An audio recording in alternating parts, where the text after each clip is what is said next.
একটুও ভয় পায় না, মেলায় যাচ্ছে এখন। একটা জামা চেঞ্জ করেছে, এখন দ্বিতীয় জামা পরেছে। ছাগলের সাথে দেখা।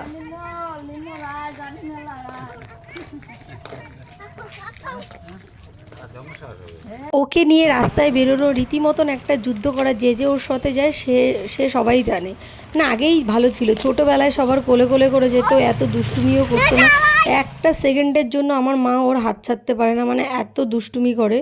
গেছিলাম গুপ্তিপাড়ায় মাকে নিয়ে ফিজিওথেরাপি করতে, ভেবেছিলাম ওখান থেকে ডাইরেক্ট মেলায় যাব, কিন্তু ও ঘুমিয়ে গেছে বলে হয়নি। তাই দুপুর দুপুর করে আমরা বেরিয়ে গেছি আর চলে এসেছি মেলাতলায়।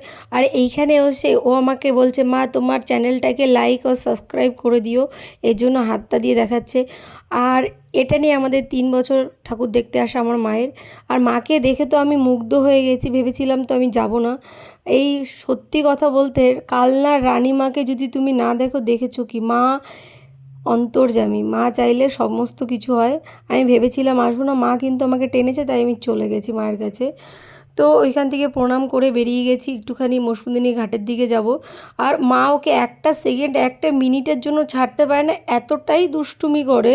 মানে ও নিজেকে কীভাবে বলো তো, ও মস্তান হয়ে গেছে, ও বড়ো হয়ে গেছে, ওর কাউকে প্রয়োজন নেই। হাত ছেড়ে ছেড়ে একা একাই হাঁটে, আমাদের তো সবারই ভয় লাগে। আর এই যে আগের বছর যখন এসেছিলাম, তখন জলটা অনেকটা, গঙ্গা জলটা অনেকটা ওপর দিকে ছিল। তারপরে দেখলাম এবছর একটু জল কমই আছে। ভেবেছিলাম দুপুরবেলার দিকে যাচ্ছি, মেলা ফাঁকা ফাঁকা থাকে, রীতিমতন অনেক ভিড় হয়ে গেছে। আর ও শুয়ে বসে মেলাতে মানে যাচ্ছে।